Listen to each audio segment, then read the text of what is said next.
Ele é melhor. Aí está ele, Jean-Michel Dais, dos grandes nomes do planeta vinho. Ouvir suas histórias é um privilégio.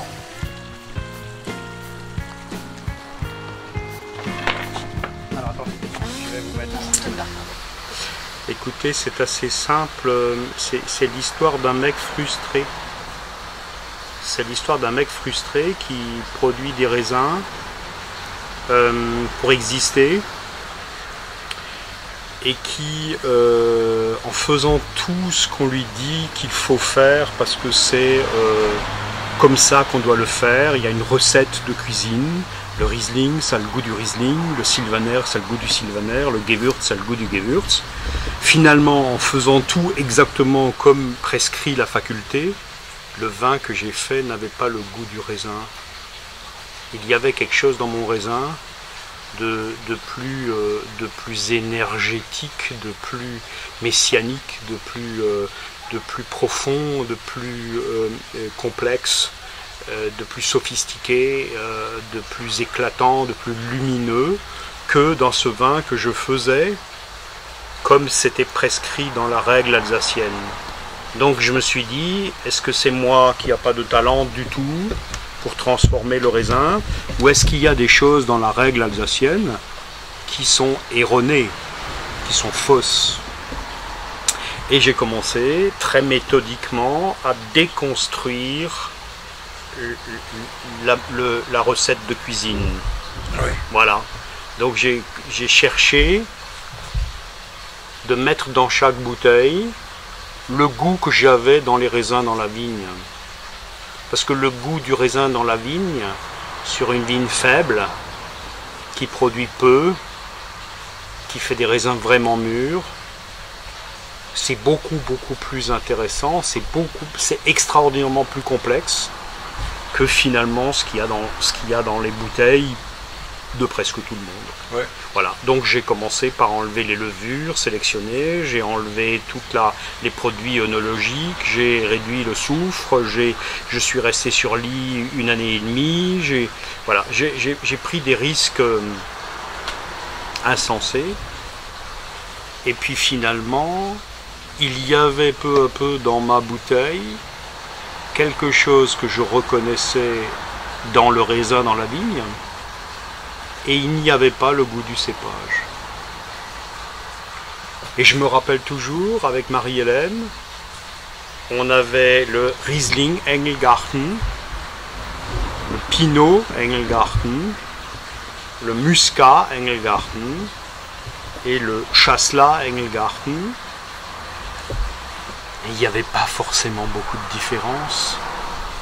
Et on se disait, on reconnaît bien la gueule de l'Engelgarten, la silhouette, le goût de l'Engelgarten. Et on sépare en 4 morceaux quelque chose que le client ne va pas forcément reconnaître. Donc on a décidé qu'on allait faire un Engelgarten en vendangeant tous les raisins de toutes ces parcelles de l'Engelgarten ensemble, en les mettant dans le pressoir délicatement, en les vinifiant avec amour, pour mettre le caractère de l'Engelgarten dans la bouteille. Et en faisant ça, j'ai retrouvé le sens des anciens qui avaient mélangé dans les parcelles tous les cépages qui étaient d'accord ensemble à cet endroit. Et finalement, les plus vieilles vignes du domaine, tout à coup, sont devenues logiques. Elles sont devenues légitimes.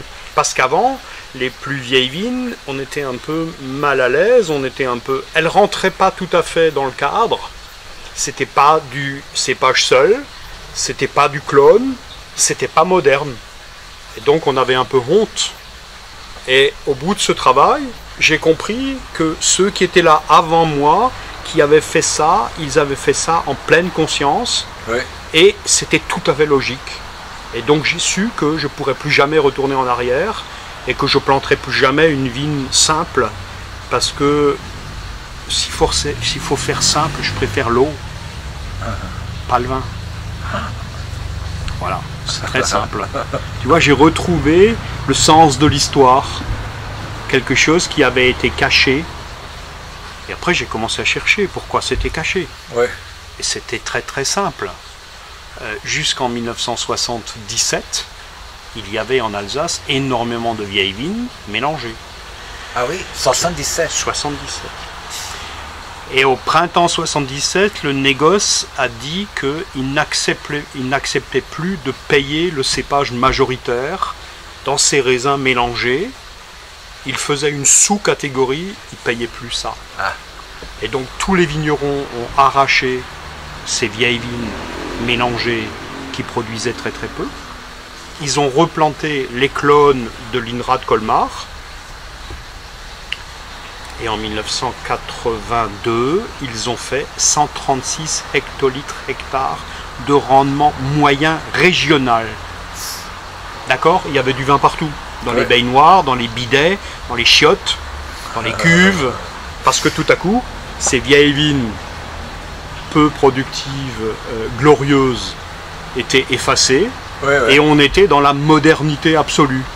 Sauf que ce vin-là, il est conceptuellement simple. C'est un plan en 2D. Ça veut dire que c'est une carte routière.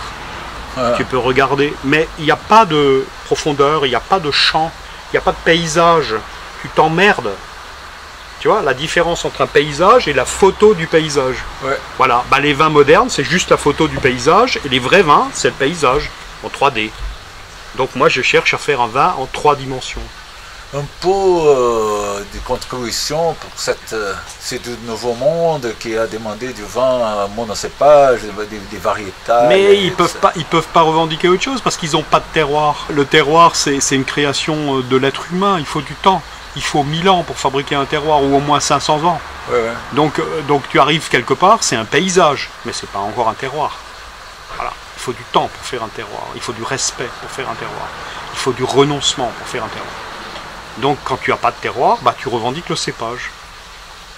Sauf que maintenant, finalement, ces chers Américains, Parker en tête, qui avaient promotionné ce système, ils sont très très embêtés parce que comme le monde a mis en place une réglementation qui dit que le vin, produit industriel, fabriqué dans une usine, porte obligatoirement le nom du millésime et le nom du cépage, et que si tu veux sortir de cet espace libéral où de toute façon le litre ne peut pas coûter plus qu'$1, il faut que tu revendiques un terroir. Alors maintenant tout à coup, il y a des terroirs partout, mais ils ne savent toujours pas ce que c'est un terroir. Voilà. Pour le terroir, il faut de la profondeur, il faut une matière première, une matière végétale complexe, il faut des racines qui descendent, il faut le pépin mûr. Si tu n'as pas le pépin mûr, il n'y a pas d'expression du terroir. C'est juste l'expression de la technologie ou du cépage. Tu vois, aujourd'hui, il y a un problème, personne n'ose le dire, 95% des vins, tu verses, tu mets le nez, c'est extraordinaire. Tu reposes le verre, tu attends 1 minute et demie, tu reprends, il y a déjà moitié moins. Tu attends encore 3 minutes, il n'y a plus rien du tout. C'est pas du vin. Le vin, c'est le contraire. Tu poses le verre, tu attends 10 minutes, tu parles avec les amis, et là, tout à coup, ça vient. Voilà, c'est la différence entre la bande-annonce du film de Hollywood et Fellini. Tu vois, voilà. D'un côté, j'ai Schwarzenegger qui fait les muscles. Il y a du feu, des bruits, des bombes, un spectacle, du sexe. Mais il n'y a pas d'histoire, il n'y a pas de scénario. Le vrai vin, ça commence quand il y a un scénario. Voilà, donc je me bats pour le terroir, parce que je me bats pour la civilisation. Je me bats pour le scénario. Voilà, c'est ça mon idée. Disons, la biodynamie, c'est une posture. Ça t'aide à construire ta relation avec le terroir, la relation avec le lieu, parce que la biodynamie, c'est le principe est assez simple. C'est de penser que le monde visible, il abrite derrière, caché, un deuxième monde qu'on peut atteindre que par l'intention, les paysans, ils ont dit la prière. C'est le même sens. Donc ça veut dire que tu te réveilles le matin et tu vas essayer de t'adresser, de parler au deuxième monde qui est caché derrière le visible par l'intention et la prière. Pour un vigneron, c'est très simple, ça s'appelle la présence. Je vais dans ma vigne pour me promener, je vais dans ma vigne pour lui parler, je vais dans ma vigne pour être avec elle, je ramasse un caillou que je porte dehors, je rentre un sarment, je suis là pour l'accompagner. Parce que elle a une âme. Ouais. C'est pas juste un objet industriel ou un objet quelque chose sans vie. Elle a une âme, elle a un nom, elle a des rêves. D'ailleurs, on peut lui parler, elle sait communiquer. Voilà. Pour moi, chaque fois que je parle avec un producteur en biodynamie, je sens plus la passion. Hein. Non, je ne suis pas un grand voyageur, je ne peux pas partir de ma vigne. Je suis comme un amoureux à côté de sa maîtresse, je ne peux pas partir en voyage.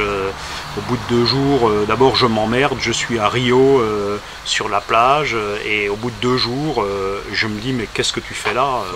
Il faut rentrer. Voilà, non, je ne suis pas un vigneron voyageur, je suis un vigneron dans mes vignes, je suis un vigneron avec les ongles sales, je suis un vigneron qui a besoin de la plante, qui a besoin aussi de l'énergie d'ici. Le vin signifie quoi pour vous dans votre vie? Pour moi, le vin signifie l'humanité, c'est les autres, c'est la possibilité de toucher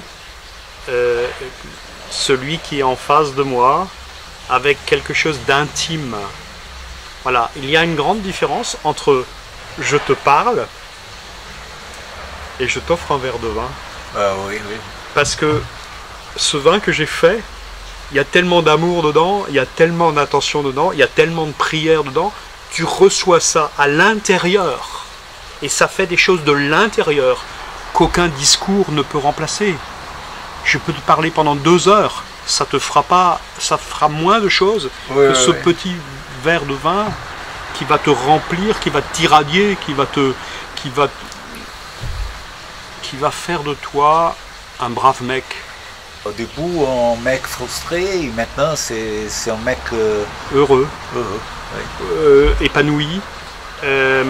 Surtout ma fierté, j'ai beaucoup de jeunes qui viennent me voir et qui viennent chercher l'enthousiasme et le sens de ce travail et qui repartent avec le cœur grand comme ça parce que ils ont reçu un peu d'amour de la vigne et ça leur donne une impulsion, tu vois, c'est comme un coup de pied au cul, hop, ils sont partis, ils ont envie de faire du grand vin. Moi j'ai eu la chance d'avoir un maître, donc j'essaye d'être le maître de ceux-là. J'essaye de leur donner l'amour du vin et l'amour de la vigne. Super. Segui conversando com Jean-Michel. Amanhã ele vai mostrar no seu quintal a diferença entre 2 vinhedos. Um sofre para sobreviver e o outro vive com fartura.